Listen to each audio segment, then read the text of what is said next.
Carl Jung, where pain turns into wisdom. Pain is not your enemy, it is your mirror. Every wound you've ever hidden has been watching you, silently waiting for the day you'd look back. You call it suffering. Carl Jung called it transformation.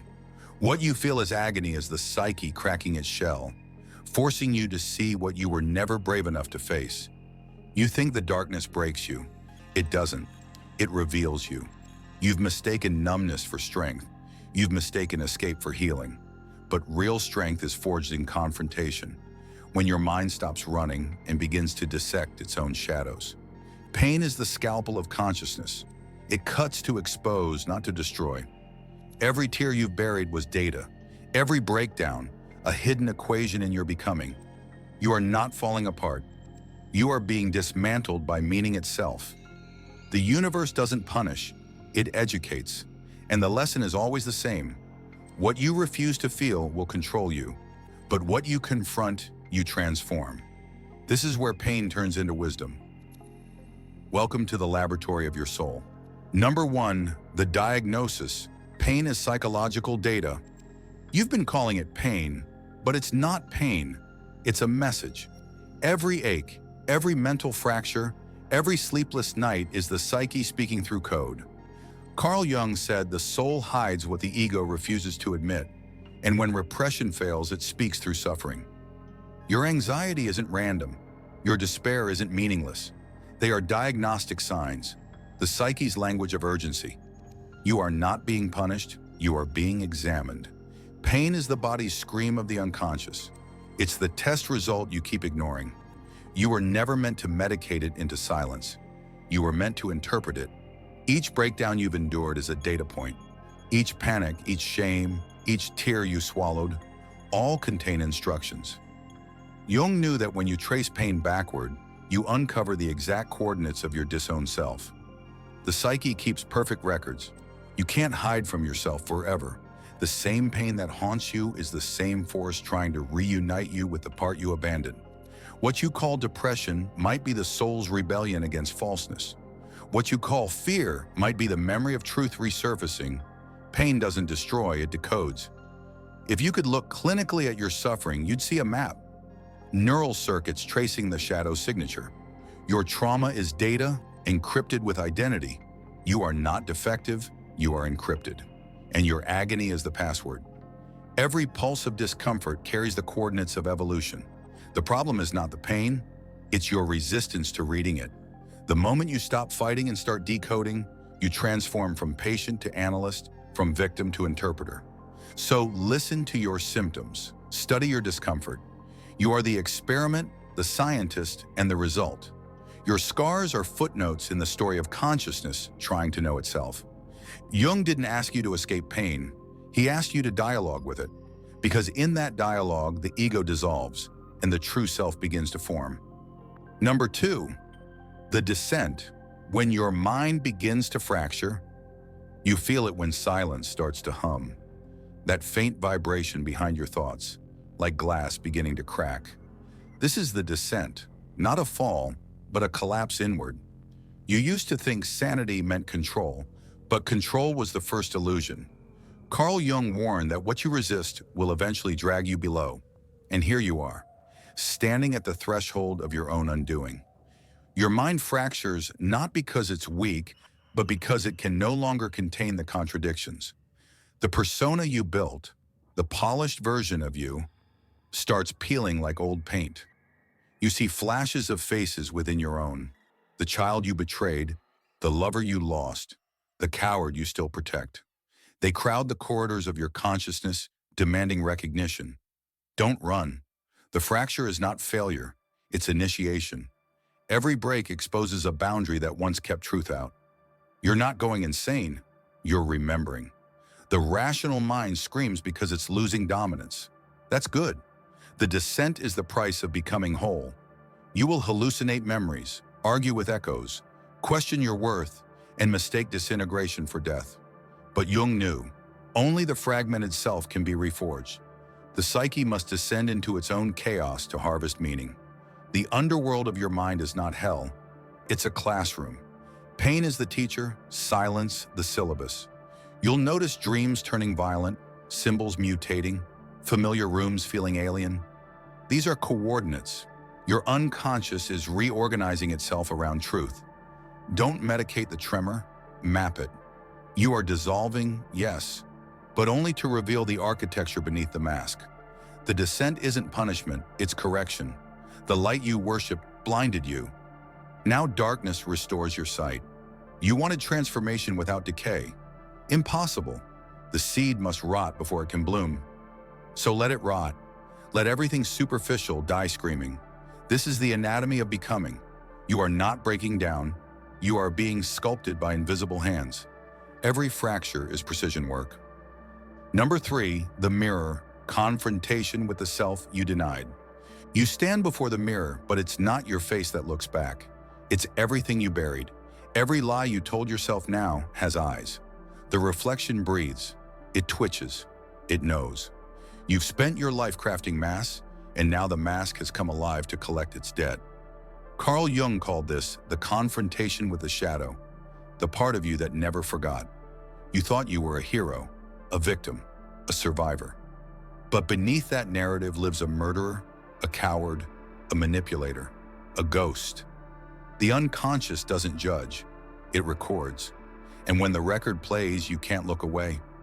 You tremble because you recognize the monster, and the monster wears your smile. Don't flinch. The moment you flinch, the illusion wins. The mirror is not your enemy, it's your surgeon. Every truth you refuse to face becomes a tumor. Look deeper. The shame you hide isn't filth, it's potential energy. The envy you deny isn't evil, it's misdirected longing. The rage you suppress isn't madness, it's your unlived vitality. You were never divided between good and bad. You were divided between what you accepted and what you feared. The shadow only hurts because it's been starved of acknowledgement. When you face it, it stops attacking you and starts instructing you. The reflection moves closer.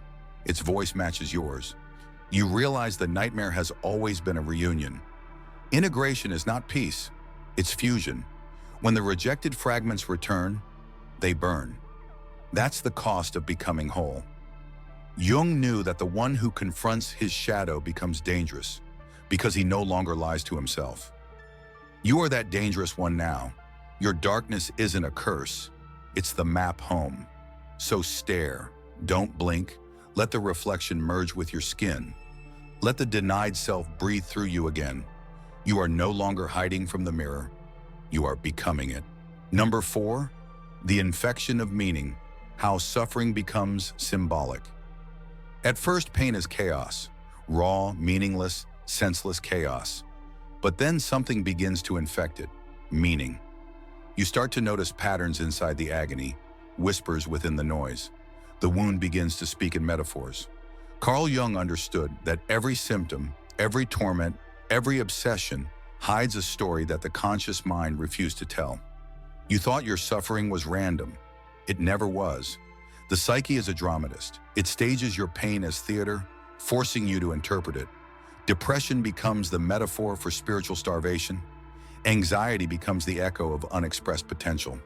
The heartbreak becomes initiation, the symbolic death of illusion. Once meaning enters the bloodstream, pain mutates. It's no longer just hurting you, it's sculpting you. This is the infection of consciousness. Your suffering begins to demand language, poetry, art, truth. You find yourself dissecting your own despair like a scientist of the soul, and what you find beneath it isn't madness, it's order. Jung called it individuation, the process by which the unconscious material integrates into awareness. You are being reassembled through comprehension. The pain that once destroyed your peace now becomes the architect of your insight. Meaning is viral.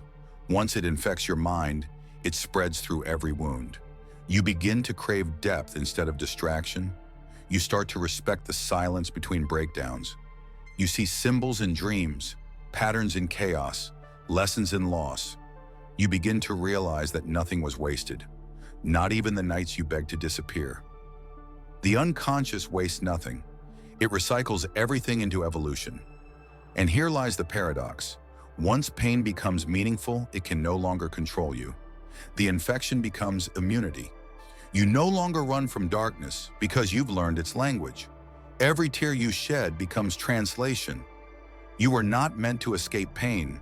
You were meant to decode it. The mind that understands its own agony becomes indestructible. So let the meaning spread. Let it rewrite your fear, your guilt, your confusion. You are not breaking down. You are being rewritten in a higher syntax of truth. The infection of meaning is your cure. Number 5, the shadow's voice. When darkness begins to speak truth. At first the voice is faint, a whisper crawling through your veins when the world sleeps. You mistake it for fear, but it's recognition. The darkness has found its frequency. Carl Jung warned that the shadow is not evil. It is unlived life. The voice inside you isn't trying to damn you. It's trying to deliver you. Listen, it says, to what you've buried. The voice names every desire you censored, every truth you exiled for the sake of being loved. You hear it and recoil, yet a strange calm follows. Because for the first time, the sound is real, not filtered through guilt or denial. Just raw consciousness speaking its native tongue. The shadow doesn't flatter, it confesses. It tells you that your compassion was often manipulation, that your patience was fear, that your morality was camouflage. It doesn't hate you, it exposes you. Its honesty is brutal, but beneath that brutality lies liberation. You feel stripped, dissected, naked before your own psyche. Yet beneath the humiliation, a strange dignity rises, because truth, even when ugly, purifies. Jung knew that the shadow's speech is the psyche's exorcism. Every syllable drains poison, every admission turns venom into vision. As the voice grows clearer, you realize it never wanted control, only acknowledgement. The shadow doesn't demand obedience, it demands conversation. The more you listen, the more coherent it becomes. It tells you where you lied to survive, where you pretended to love, where you played small to stay safe. It speaks in riddles that your rational mind can't decode, but your soul instantly understands. The dialogue becomes sacred. You and the darkness no longer enemies, collaborators in transformation. And then it says the line that freezes your breath. I am not against you. I am you. That's when the terror breaks into awe. You finally comprehend that what you feared most was the truth longing to be integrated. The voice softens. It stops shouting, because now you're listening. Number 6, the disintegration, losing the false self.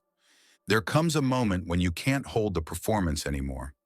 The mask grows heavy. The smile fractures. The language you use to protect yourself starts to sound foreign in your own mouth. This is disintegration, the death of the persona. Carl Jung said the persona is what we show the world, but it is not who we are. You built it to survive, to belong, to stay admired. But now it burns. You feel it. A slow, psychological decomposition. The ego screams because it's dissolving, and for the first time, you see what's underneath. You've spent your entire life playing roles. The good one, the strong one, the calm one. But they were costumes sewn from fear. The false self was never built to last. It was designed to collapse once you were ready for truth. Disintegration is not failure, it's exorcism. Everything you used to identify with, your image, your pride, your stories, begins to die one by one. You start to forget who you were trying to impress. The mirrors stop flattering you. The world stops recognizing you. And that is grace disguised as isolation. Jung called it the night sea journey, the descent into the depths where every illusion drowns. You're no longer someone, you're becoming something. The boundaries between self and shadow blur until identity feels irrelevant. You are no longer the mask, you are the ashes beneath it. The loss feels violent because it's sacred. It's the psyche reclaiming its original shape. Every breakdown strips away an outdated layer of protection. What you called identity was defense. What you called confidence was avoidance. You were never meant to hold it all together. You were meant to come apart so truth could rebuild you. You will feel hollow, dizzy, undefined. That's because the shell has cracked and consciousness is leaking through. Disintegration is messy, clinical, divine. It's the body of illusion decomposing to make room for the real. So let it rot. Let every false part of you return to dust. The real you doesn't need defending. It only needs to be uncovered. Number 7, the alchemy of suffering, turning raw pain into psychic gold. You've burned long enough to realize the fire was never meant to destroy you. It was meant to refine you.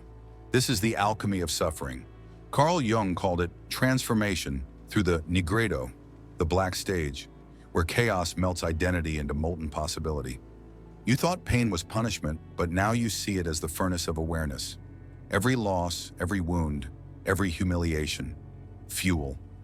You are being smelted down to your essence. The impurities, pride, denial, pretense, rise to the surface and burn away. What remains is the raw metal of soul. Alchemy is not magic, it's precision. It's the psyche performing surgery on itself. Suffering is the scalpel and consciousness is the surgeon. You are both the patient and the procedure. Jung knew that without the heat of pain, the soul remains unformed, soft, undefined, unable to carry wisdom. The mind resists fire, but the self demands it.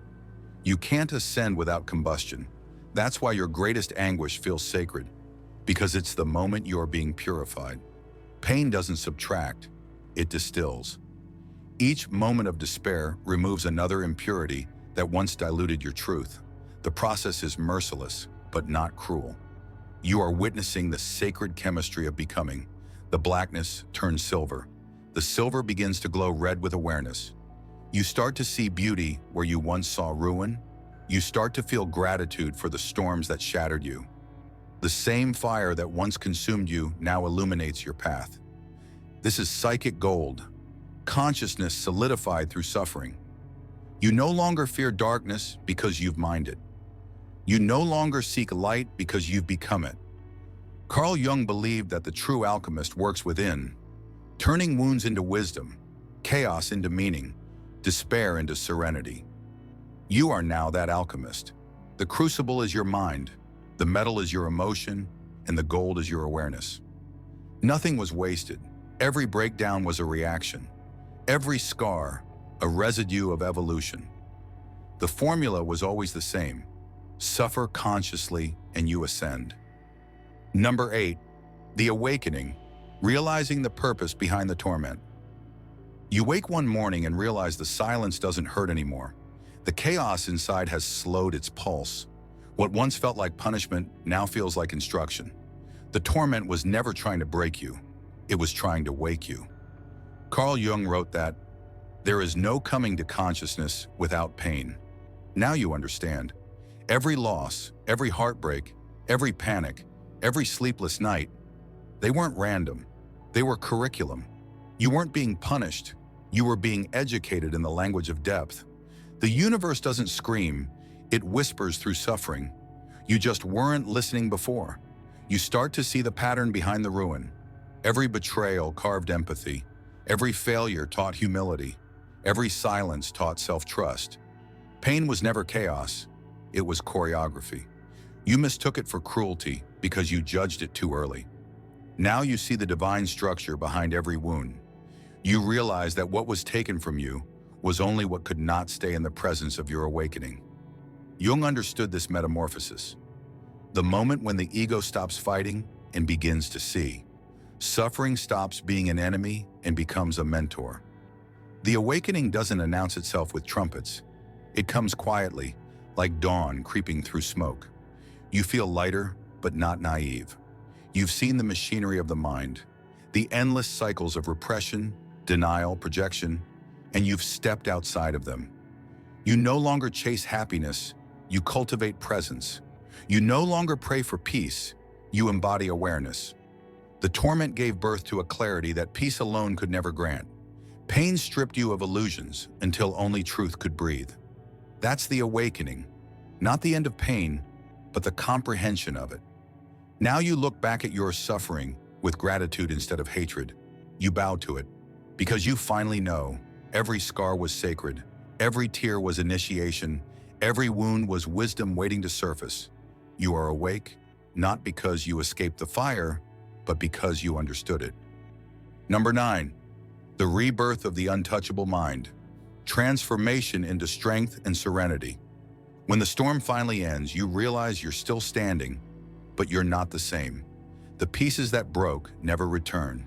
They fuse into something harder.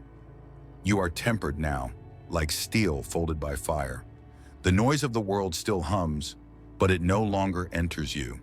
This is rebirth, not as the old self restored, but as consciousness remade. Carl Jung understood that true strength is not the absence of weakness, but the mastery of it. You no longer react to pain, you observe it. You no longer run from darkness, you converse with it. You have become the equilibrium you once chased. The untouchable mind isn't emotionless. It's fluent in emotion. You feel everything, but nothing owns you. You've seen too much to be manipulated by noise, too deep to be deceived by surface. The world tries to provoke you, but you've met your own abyss. And once you've stood face to face with that void, no external chaos can shake you. Jung called this the self, the unity of opposites, the marriage of light and shadow within one conscious being. You no longer identify with your wounds. You wield them as instruments of awareness. Serenity feels different now. It's not comfort, it's command. You move through the same world that once terrified you, but with a new stillness, a quiet certainty born of annihilation. Pain was the crucible. The gold is this peace. It isn't fragile, it's indestructible. You've reached the point where the universe can no longer threaten you with loss because everything you could lose has already burned. What remains is essence, the part of you that doesn't tremble, doesn't beg, doesn't break. And when others see you, they mistake it for mystery. But it's not mystery, it's integration. You are not hiding anymore. You are simply whole. The untouchable mind is not above life. It is rooted in it, unafraid. Number 10, the closing revelation, the wisdom pain left behind. Now you understand what Carl Jung meant when he said, "The gold is in the dark." You've searched, suffered, shattered, and seen. You dug into the soil of your despair only to discover that it wasn't emptiness, it was fertile ground. Pain was never your enemy. It was the first language of your transformation. Every breakdown was initiation. Every silence was instruction. Every wound was wisdom incubating in disguise. The things you thought were destroying you were teaching you precision. You can finally read the pattern. How every betrayal forced honesty, how every loss taught detachment, how every failure refined your focus. Life was never cruel, it was exact. You've walked through the psychological inferno and found that the flames were mirrors. They showed you where you were still false, where you still clung, where you still feared. And now standing here, quiet, aware, unshaken, you see the outline of your true self for the first time. This is wisdom, the ability to look at your past and no longer wish it different. Nothing was wasted, nothing was random. You became who you are because the darkness demanded it. That is the revelation. Pain was not the end of your story, it was the author of your becoming. The mind that understands its suffering becomes luminous. You've entered that luminosity. You walk lighter now, not because life grew easier, but because you grew vast enough to contain it. You are the calm inside the equation. You are the clarity born of collapse. You are the proof that even ruin can become sacred when consciousness touches it. This is where pain turns into wisdom. Not in theory, but in flesh, in memory, in every scar that no longer aches but glows. Comment below, "I am the wisdom my pain created." And if this voice has spoken to your shadow, if these words found a place inside your silence, then don't let the journey end here. Like this video so it reaches another lost mind. Subscribe so you never forget the language of your own depth. And turn on the notifications because the next descent is always waiting, and I'll be here when it begins again.